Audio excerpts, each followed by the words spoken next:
તાજેતરમાં ભારતની એક હાઈકોર્ટના જજ યશવંત વર્મા એના ઘરે આગ લાગી હતી અને ફાયર બ્રિગેડવાળા એમના ઘરે આગ બુઝાવવા ગયા અને પછી એમને કરોડો રૂપિયા કેશ મળ્યા હતા.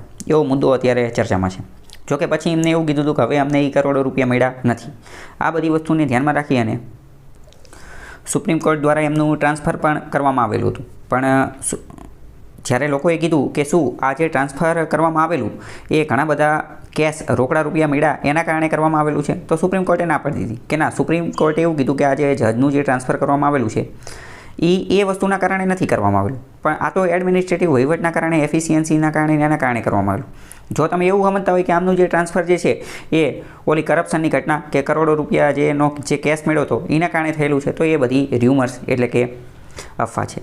તો આ બધાની અંદર આપણે વાત કરીએ તો અહીંયા આપણી માટે શું મહત્ત્વનો ટૉપિક છે? આપણી માટે મહત્ત્વનો ટૉપિક કંઈ આ રૂમર, અફવા કે ટ્રાન્સફર કે એ કંઈ નથી. આપણી માટે મહત્ત્વનો ટૉપિક એ છે કે સુપ્રીમ કોર્ટના જજની અપોઇન્ટમેન્ટ નિમણૂક કઈ રીતે થાય, હાઈકોર્ટના જજની અપોઇન્ટમેન્ટ નિમણૂક કઈ રીતે થાય, એમનો રિમૂવલ એમને કાઢવામાં કઈ રીતે આવે, એમનું ટ્રાન્સફર કઈ રીતે થાય, એમની જ્યુડિશરી ન્યાયતંત્ર જે છે એની અંદર કઈ રીતે વર્ક કરે, સુપ્રીમ કોર્ટ કઈ રીતે છે, આપણું જ્યુડિશરી ન્યાયતંત્ર જે છે ઇન્ટિગ્રેટેડ એટલે કે એકીકૃત છે, તો એવા બધા પ્રશ્ન આપણને પૂછાઈ શકે. તો એ બધા ટૉપિક આપણી માટે મહત્ત્વના છે, તો એ બધા વિશે આપણે ચર્ચા કરીએ.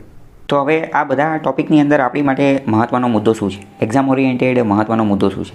એક્ઝામ ઓરિએન્ટેડ મહત્ત્વનો મુદ્દો જ્યુડિશરી એટલે કે ન્યાયતંત્ર એ અત્યંત મહત્ત્વનો મુદ્દો છે. જ્યુડિશરી એની અંતર્ગત સુપ્રીમ કોર્ટ અને હાઈકોર્ટ એ અત્યારે ચર્ચામાં છે, તો તમને એના વિશે ખ્યાલ હોવો જોઈએ. પહેલાં વાત કરીએ કે જ્યુડિશરી એટલે કે ન્યાયતંત્ર. તો ભારતની અંદર સિંગલ જ્યુડિશરી, સિંગલ, ઇન્ડિપેન્ડન્ટ અને ઇન્ટિગ્રેટેડ જ્યુડિશરી ન્યાયતંત્ર જોવા મળે છે. સિંગલ એટલે કે એકલ, ઇન્ટિગ્રેટેડ એટલે કે એકીકૃત, એકબીજા સાથે જોડાયેલું, અને ઇન્ડિપેન્ડન્ટ એટલે કે સ્વતંત્ર. આ ત્રણ પ્રકારની આપણને જ્યુડિશરી ન્યાયતંત્ર જોવા મળે છે. સિંગલ એનો મતલબ શું? સિંગલ એનો મતલબ એમ કે આપણે એક પ્રકારનું કોર્ટ જોવા મળે છે. આપણે વાત કરીએ કે અમેરિકાની અંદર, તો અમેરિકાની અંદર કેવું છે કે અમેરિકાની અંદર કેન્દ્રની કોર્ટ અલગ હોય અને રાજ્યની કોર્ટ અલગ હોય. એવું શું લેવા?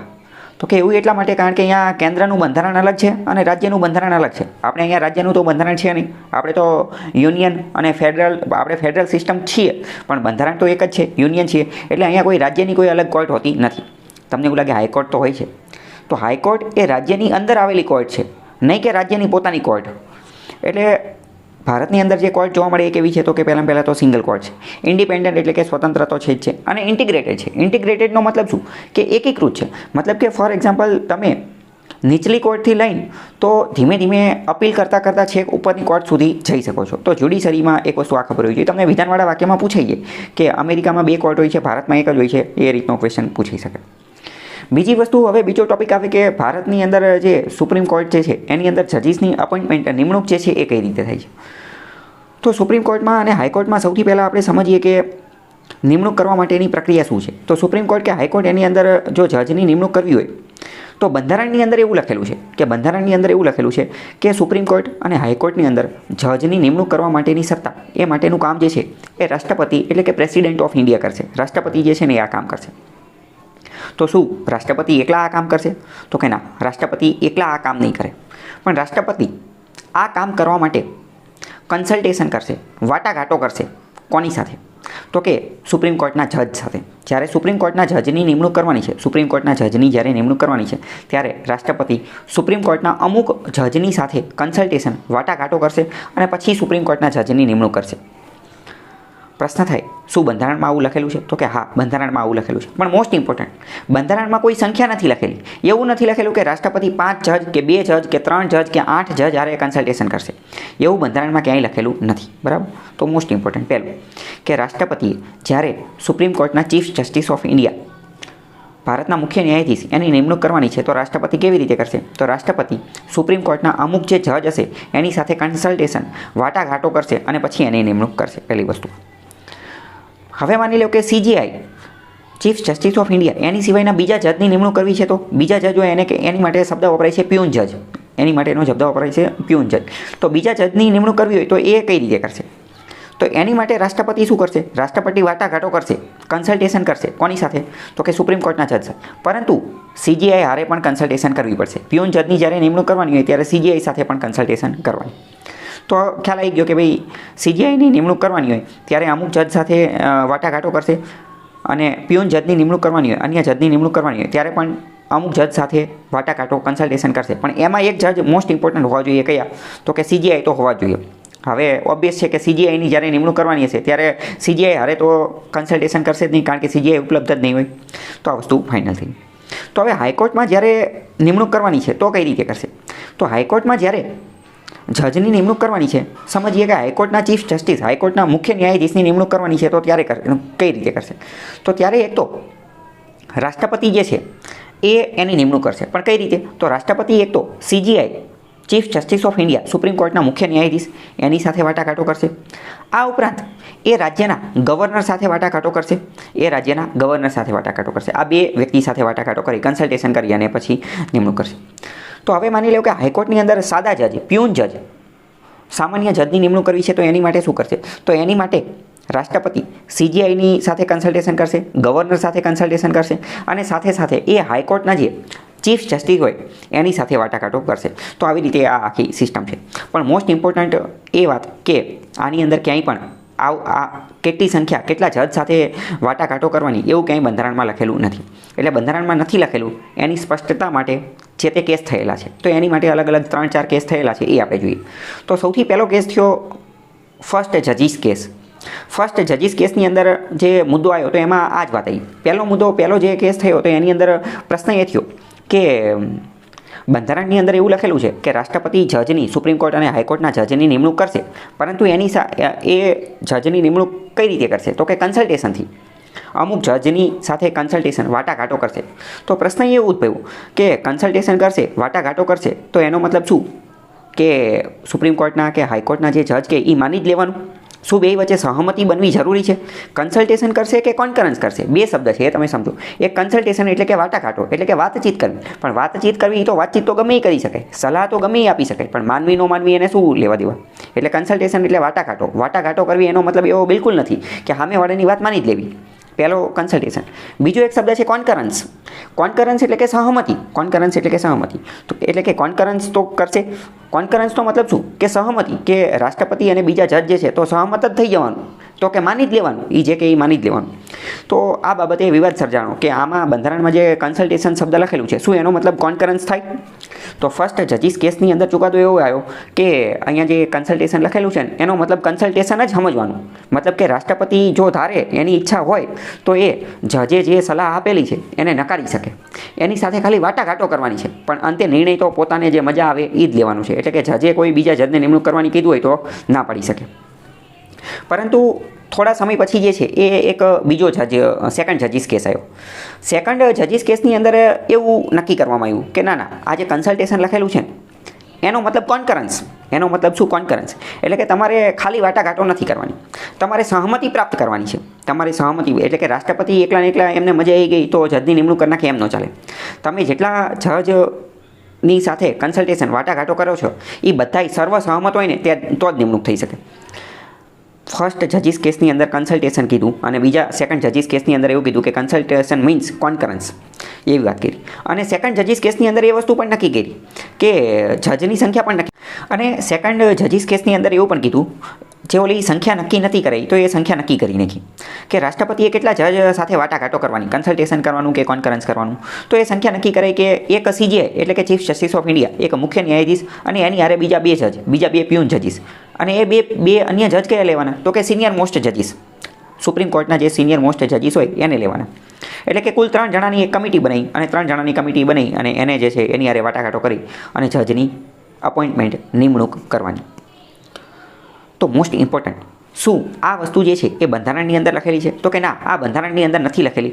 પરંતુ સુપ્રીમ કોર્ટના અલગ અલગ judgement, first જજીસ case, second જજીસ case, એના દ્વારા એક રીતે ઇવોલ્યુશન પામેલી છે. બંધારણની અંદર આવી જે સિસ્ટમ, આવી જે કમિટી બનાવવાની એની વાત કરેલી નથી. આ એક કન્વેન્શન, પરંપરા અને જ્યુડિશિયલ જે ન્યાયતંત્રએ જે ચુકાદા આપેલા છે એના દ્વારા આનું ઇવોલ્યુશન થયેલું છે. તો આ તમને વિધાનવાળા વાક્યમાં આપી દેશે કે ભાઈ આ કમિટીની વાત બંધારણમાં લખેલી છે, વિધાન ખોટું પડી જશે. હવે મોસ્ટ ઇમ્પોર્ટન્ટ, જ્યારે આવી કોઈ એક્સપર્ટ લોકોની કમિટી બનાવવામાં આવે તો એને કોલેજિયમ શબ્દ એની માટે વપરાય છે, એની માટેનો ટેકનિકલ શબ્દ છે કોલેજિયમ. તો એને જે કોલેજિયમ કહેવામાં આવે છે. એટલે હવે આપણે શબ્દ વાપરીશું કે ભાઈ જજની અપોઇન્ટમેન્ટ નિમણૂક કરવા માટે શું વપરાય, તો કે એક રીતે કોલેજિયમ સિસ્ટમનો ઉપયોગ કરવામાં આવે. કોલેજિયમ સિસ્ટમની અંદર કોણ હોય, તો કે એક તો રાષ્ટ્રપતિ હોય, અને રાષ્ટ્રપતિ કન્સલ્ટેશન કરે અથવા તો કોન્ફરન્સ કરે કોની સાથે, કોલેજિયમની હારે. કોલેજિયમની અંદર કોણ હોય, તો કે એક CGI હોય અને એની હારે અન્ય 2 જજ હોય, 2 સિનિયર મોસ્ટ જજીસ હોય. આવી વાત હતી. એની પછી આગળ જતાં ત્રીજો થર્ડ જજીસ કેસ પણ આવ્યો, અને એ થર્ડ જજીસ કેસની અંદર એવું કર્યું કે આજે કોલેજિયમ જે છે ને, કોલેજિયમનું કદ વધારી દીધું. કે પહેલાં 2 જજની હારે કન્સલ્ટ કરવાનું હતું ને, હવે 4 જજની હારે કન્સલ્ટ કરવાનું, 4 જજની હારે, અને એક CGI, એટલે કે કુલ 5 જણાની કોલેજિયમ બનેલી રહે છે. એટલે કે શરૂઆતમાં જ્યારે સેકન્ડ જજીસ કેસની અંદર કુલ 3 જજ રહેતા હતા, એક CGI પ્લસ 2 અધર જજીસ, અને હવે થર્ડ જજીસ કેસની અંદર કોલેજિયમનું કદ વધારી દીધું અને શું નક્કી કર્યું કે 1 CGI પ્લસ 4 અધર જજીસ એવું જે છે એ નક્કી કર્યું. તો આવી રીતે અલગ અલગ કેસ આવેલા હતા. હવે બીજો પ્રશ્ન થાય, તો આવી રીતે ઇન શોર્ટ જજની જે છે એ અપોઇન્ટમેન્ટ એટલે કે નિમણૂક થાય. બીજો પ્રશ્ન થાય તો કે હવે ટ્રાન્સફર કરવી હોય તો કઈ રીતે કરવાની, જજની ટ્રાન્સફર કરવી હોય તો સુપ્રીમ કોર્ટ અને હાઈકોર્ટના જજ જે છે એની ટ્રાન્સફર કરવી હોય તો અહીંયા મોસ્ટ ઇમ્પોર્ટન્ટ કે સૌથી ઉપર સુપ્રીમ કોર્ટ આવે, એની નીચે હાઈકોર્ટ આવે, અને એની નીચે જે છે એ સબઓર્ડિનેટ કોર્ટ આવે. સબઓર્ડિનેટ કોર્ટ જે છે એની અંદર ડિસ્ટ્રિક્ટ કોર્ટ અને તાલુકા કોર્ટ ને એ બધી આવે. સુપ્રીમ કોર્ટ અને હાઈકોર્ટ જે છે ને એને હાયર જ્યુડિશરીઝ કહેવાય, જ્યારે નીચેની જે અદાલતો જે છે એને સબઓર્ડિનેટ કોર્ટ્સ, ગુજરાતીમાં એને તાબાની અદાલતો કહેવાય. તો આપણને ખબર પડી ગઈ કે ભાઈ સુપ્રીમ કોર્ટ અને હાઈકોર્ટ એના જજની નિમણૂક કોણ કરશે, તો કે રાષ્ટ્રપતિ કરશે. રાજ્યની અંદર હાઈકોર્ટ હશે તો ગવર્નરની હારે વાતચીત કરશે. આ ઉપરાંત કોલેજિયમ નામની કોઈ સિસ્ટમ જે છે એ પણ હશે. કોલેજિયમ નામની સિસ્ટમનો ઉલ્લેખ કોઈ બંધારણમાં નથી, પરંતુ જ્યુડિશરીએ પોતાની રીતે નોવાઇસ પોતાના ઇનોવેશન દ્વારા અલગ અલગ જજમેન્ટ દ્વારા ઉપજાવેલો છે. 3 જજીસ કેસ થયેલા છે, ફર્સ્ટ જજીસ કેસ, સેકન્ડ જજીસ કેસ અને થર્ડ જજીસ કેસ. ફર્સ્ટ જજીસ કેસની અંદર એવું નક્કી કર્યું કે કન્સલ્ટેશનનો મતલબ કન્સલ્ટેશન જ તે, એટલે કે રાષ્ટ્રપતિ જજની સલાહ માનવા માટે બંધાયેલા નથી.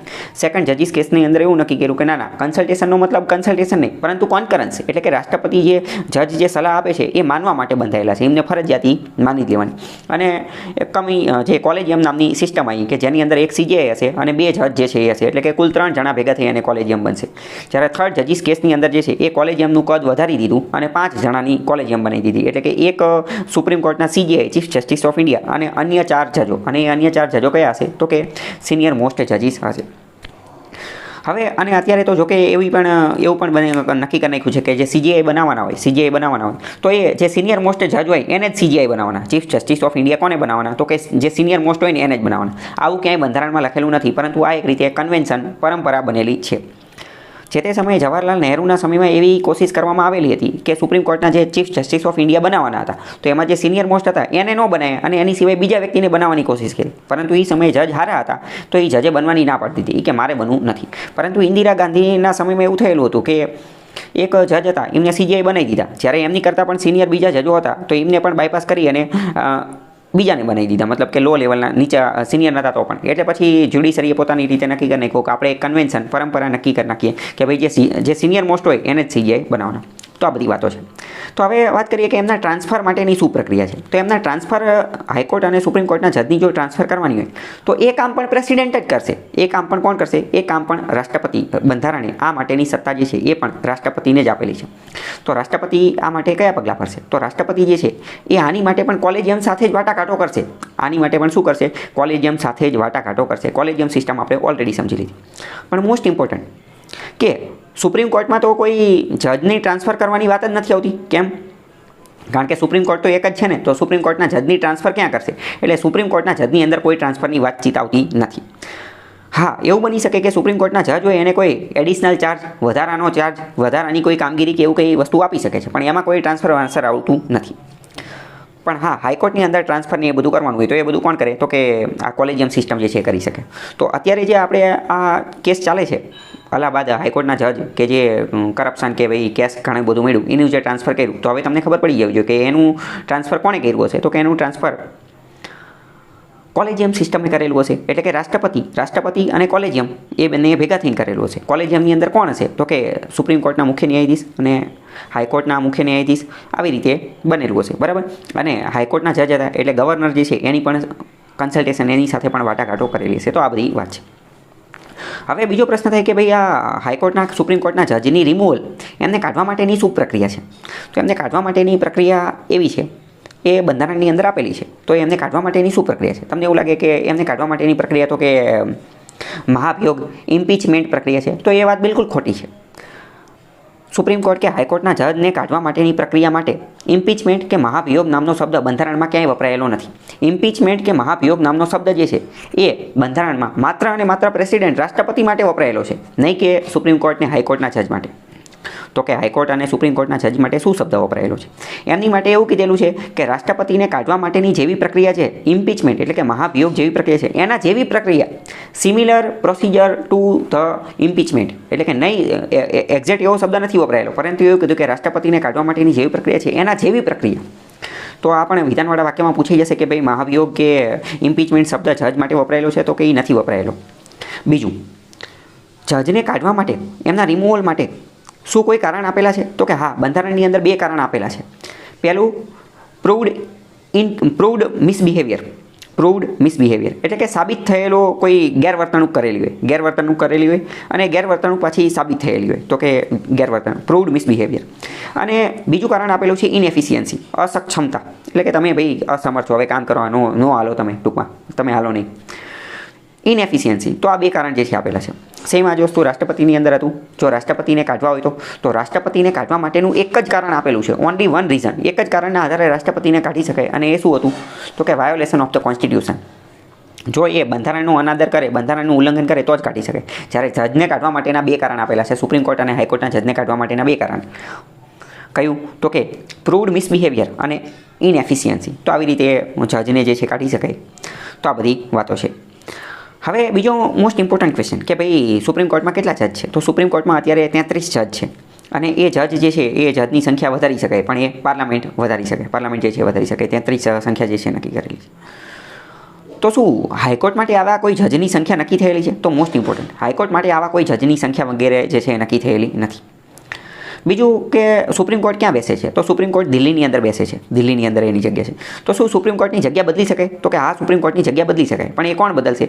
તો કે એ જગ્યા બદલવા માટેનું કામ જે છે એ CJI કરી શકે છે. ચીફ જસ્ટિસ ઓફ ઇન્ડિયા નક્કી કરી શકે છે કે દિલ્હી સિવાય બીજે ક્યાંય પણ બેસવું છે, પણ એની માટે પાર્લામેન્ટની મંજૂરી લેવી જરૂરી છે. પણ નિર્ણય કોનો રહેશે? તો કે નિર્ણય જે છે એ CJIનો રહેશે. હવે બીજી મોસ્ટ ઇમ્પોર્ટન્ટ વાત કે જજને કાઢવા માટેની જે પ્રક્રિયા જે છે, જજને કાઢવા માટેની રિમૂવલ ઓફ ધ જજીસ, એની માટેની પ્રક્રિયા આપણે જોયું કે થોડી ઘણી બંધારણમાં આપેલી છે. બંધારણમાં કઈ રીતે આપેલી છે? આ રાષ્ટ્રપતિની એ બધી વસ્તુ બે કારણો આપેલા છે કે પ્રૂવડ મિસબિહેવિયર ને એ બધું. અને એની માટેની એમને કાઢવા માટેની અમુક પ્રક્રિયા જે છે એ પાર્લામેન્ટે પોતાનો એક એક્ટ કાયદો બનાવેલો છે, એમાં પણ થોડી ઘણી વસ્તુ આપેલી છે. એ એક્ટનું નામ છે જજીસ ઇન્ક્વાયરી એક્ટ. આ પણ વિધાનવાળા વાક્યમાં કેમાં પૂછાઈ શકે કે ભાઈ જજીસ ઇન્ક્વાયરી એક્ટ, એના અંતર્ગત જજીસને જે છે એ કાઢવા માટેની પ્રક્રિયા કરવામાં આવે છે. એટલે કે ઇન શોર્ટ, જજને કાઢવા માટેની હાઈકોર્ટ અને સુપ્રીમ કોર્ટના જજને રિમૂવલ માટેની પ્રક્રિયા અલગ અલગ જગ્યાએ આપેલી છે. થોડી ઘણી બંધારણમાં આપેલી છે અને થોડી ઘણી જજીસ ઇન્ક્વાયરી એક્ટ જે છે એની અંદર આપેલી છે. બરાબર. હવે તમને અમુક આર્ટિકલ જે છે એ પણ ખ્યાલ હોવો જોઈએ. પહેલાં વાત કરીએ કે સુપ્રીમ કોર્ટના જજની અપોઇન્ટમેન્ટ એમની નિમણૂક માટેનો આર્ટિકલ કયો છે? તો એનો આર્ટિકલ છે 124 ક્લોઝ 2, 124 ક્લોઝ 2. એની અંદર જજની નિમણૂક માટેનો આર્ટિકલ જે છે આપેલો છે. ટ્રાન્સફર તો આપણે વાત કરી કે ભાઈ સુપ્રીમ કોર્ટમાં તો ટ્રાન્સફર આવે જ નહીં, સુપ્રીમ કોર્ટના જજનું કંઈ ટ્રાન્સફર કરવાનું જ નહીં. હવે રિમૂવલની વાત કરીએ. સુપ્રીમ કોર્ટના જજને કાઢવા માટેને એમના રિમૂવલ માટેનો આર્ટિકલ છે 124 ક્લોઝ 4. 124 ક્લોઝ 4ની અંદર સુપ્રીમ કોર્ટના જજના રિમૂવલ કાઢવા માટેની પ્રક્રિયા આપેલી છે, અને એ 2 કારણ જે છે એમાં પણ એમાં જ આપેલા છે. વાત કરીએ કે હાઈકોર્ટના જજની ટ્રાન્સફર, તો હાઈકોર્ટના જજની ટ્રાન્સફર કરવા માટેની જે જોગવાઈ જે છે, પ્રોવિઝન જે છે એ આર્ટિકલ 222, 222ની અંદર, અનુચ્છેદ 222ની અંદર હાઈકોર્ટના જજની ટ્રાન્સફરની વાત જે છે એ કરવામાં આવેલી છે. બીજી મોસ્ટ ઇમ્પોર્ટન્ટ વાત તમને એ પણ ખબર હોવી જોઈએ કે જે તે સમયે સુપ્રીમ કોર્ટનો જે ફર્સ્ટ જજીસ કેસ હતો, એને SP ગુપ્તા કેસ પણ કહેવામાં આવે છે. SP ગુપ્તા કેસ હતો. તો એની અંદર એક મુદ્દો એ પણ ઉઠેલો હતો કે આ જે હાઈકોર્ટના જજની જ્યારે ટ્રાન્સફર કરવામાં આવે છે કે ભાઈ આ ગુજરાત હાઈકોર્ટમાંથી ઉપાડીને કેરળ હાઈકોર્ટમાં નાખી દીધા, કે ભાઈ કેરળ હાઈકોર્ટમાંથી ઉપાડીને ગુવાહાટી હાઈકોર્ટમાં નાખી દીધા, તો શું જ્યારે હાઈકોર્ટના જજની ટ્રાન્સફર કરવામાં આવે તો એમની કોન્સેન્ટ, એમની મંજૂરી લેવામાં આવે, એમને પૂછવામાં આવે કે ભાઈ તમે ખરેખર ટ્રાન્સફર થઈને અહીંયા જવા માંગો છો કે નથી માંગતા? તો ફર્સ્ટ જજીસ કેસની અંદર એવું કીધેલું હતું કે ભાઈ ના, એમની ભાઈ કોન્સેન્ટની કોઈ જરૂર છે નહીં, કારણ કે જ્યુડિશિયલ ઇન્ડિપેન્ડન્સ, ન્યાયતંત્ર જે છે ન્યાયતંત્ર એની સ્વતંત્રતા હોવી જરૂરી છે. અને બીજું એ કે આપણે તો આ ન્યાયતંત્રને મજબૂત બનાવવાનું છે ને એ બધા માટે કામ કરવાનું છે, એટલે એમની કોન્સેન્ટ, એમની મંજૂરીની જરૂર છે નહીં. તો આ પણ તમને વિધાનવાળા વાક્યમાં પૂછાઈ શકે કે ભાઈ જજની જ્યારે ટ્રાન્સફર કરવાની હોય તો એમની કોન્સેન્ટ મંજૂરીની જરૂર પડે તો કે નાનું. બીજું મોસ્ટ ઇમ્પોર્ટન્ટ વાત કે આપણે જે ન્યૂઝપેપરના કટિંગની અંદર જોયેલું હતું કે સુપ્રીમ કોર્ટે અત્યારે કીધું કે ભાઈ આ જે જજની જે ટ્રાન્સફર કરવામાં આવેલી છે એ કોઈ આ રોકડ મળેલી છે, એમના ઘરેથી રોકડા પૈસા મળેલા છે, એ કેસના કારણે નથી કરી, પરંતુ બીજા કારણે કરી છે. તો મોસ્ટ ઇમ્પોર્ટન્ટ કે જ્યારે જજની ટ્રાન્સફર કરવામાં આવે, કોઈ માની લો કે કોઈ જજની ટ્રાન્સફર કરી દીધું, તો શું એનું જ્યુડિશિયલ રિવ્યૂ લઈ શકાય? તો કે હા, એનું પણ જ્યુડિશિયલ રિવ્યૂ લઈ શકાય છે. જજની ટ્રાન્સફર માટેનો કેસ હોય તો એનું જ્યુડિશિયલ રિવ્યૂ લઈ શકાય છે. આનું પણ વિધાનવાળા વાક્યમાં પૂછે. તો આ જે ન્યૂઝ જે છે એની અંદરથી અલગ અલગ પ્રકારના પ્રશ્ન પૂછાઈ શકે. પહેલું તો કે ભાઈ હાઈકોર્ટ અને સુપ્રીમ કોર્ટના જજની અપોઇન્ટમેન્ટ નિમણૂક કેવી રીતે થાય છે, એમની રિમૂવલ, એમને કાઢવામાં કઈ રીતે આવે છે, એમના ટ્રાન્સફર માટેની શું પ્રક્રિયા છે, આ કોલેજિયમ સિસ્ટમ શું છે, first જજીસ case, second જજીસ case, third જજીસ case શું છે, એમની કોન્સેન્ટ લેવામાં આવે કે ન આવે, શું દિલ્હી સિવાય સુપ્રીમ કોર્ટને ક્યાંય બીજે બેસાડી શકાય કે ન બેસાડી શકાય, આવા બધા પ્રશ્નો ઓલરેડી ભૂતકાળમાં પૂછાઈ ગયેલા છે અને આવનારી બીજી પણ ઘણી બધી એક્ઝામમાં પૂછાઈ શકે છે. બીજો તમારો કોઈ પ્રશ્ન હોય તો કમેન્ટ કરી શકો છો.